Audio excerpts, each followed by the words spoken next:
Taking a veiled dig at Pakistan, External Affairs Minister S Jaishankar said the economic problems in the cash-strapped unnamed country to our west stem from various factors including high military spending and imprudent borrowing. As Pakistan grapples with its self-inflicted challenges, its regional dynamics and economic outlook remain uncertain. Unnamed country to our west, which we are talking about, they have a much, their problems are much more long-term. If you have, let us say, excessive expenditure on the military, or if your borrowing has not been prudent, or if you have infrastructure which doesn't pay its way, I think there are a lot of factors. Multiple chickens are coming home to roost.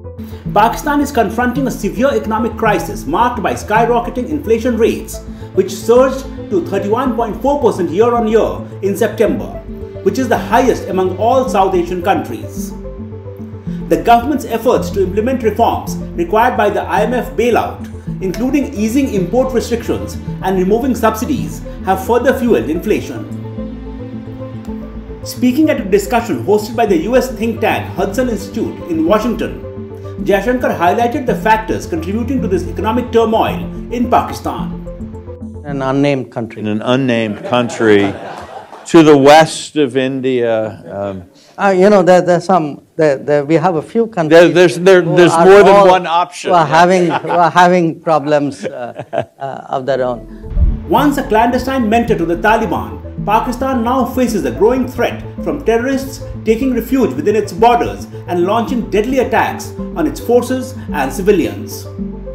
The Tehreek-e-Taliban Pakistan has grown bolder since the Afghan Taliban assumed power in neighboring Afghanistan in August 2021, following the US withdrawal. Reports suggest that some of these attackers were equipped with weapons left behind by the US, including M16s and sniper rifles with night vision thermal goggles. Meanwhile, China, a major player in Pakistan's development through the Belt and Road Initiative, is starting to distance itself due to concerns over Pakistan's economic crisis, corruption scandals, and mounting security costs. With China reducing its financial commitments, the critical China-Pakistan economic corridor projects are either stalled or significantly delayed. Ironically, China's own projects have contributed to Pakistan's mounting debt, with the majority of Pakistan's external debt owed to China due to road initiative lending. We saw Sri Lanka, which really went through a very, almost an economic meltdown last year.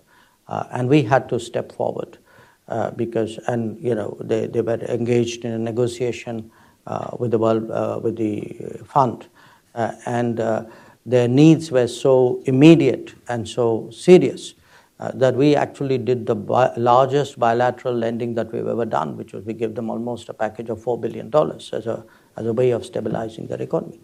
The unnamed country to our west, which we are talking about, they have a much, their problems are much more long-term. They're much more deeper historically in terms of, what happens when distortions have been introduced into the natural progress of an economy. That if you have, let us say, excessive expenditure on the military, or if your borrowing has not been prudent, or if you have infrastructure which doesn't pay its way, I think there are a lot of factors there. Multiple chickens are coming home to roost. Pakistan's alliances are evolving, highlighted by a recent US diplomat's visit to Gwadar Port, a central hub of China's infrastructure initiatives in Pakistan. Additionally, there are reports of a clandestine arms agreement between Pakistan and the US aimed at aiding Ukraine. A report also alleges that Pakistan secretly supplied arms used to assist Ukrainian forces in their conflict with Russia. Reports also suggest that this arms deal is said to have played a pivotal role in Pakistan securing a bailout from the International Monetary Fund, with the US State Department keeping the IMF informed about the undisclosed agreement. Pakistan stands at a critical juncture, maneuvering through intricate geopolitical dynamics while simultaneously addressing internal and external challenges. A Times online report. From breaking news, detailed analysis, in-depth interviews and explainers, follow the Times of India. Subscribe to our YouTube channel. Don't forget to like our videos and hit the bell icon to stay updated with the latest.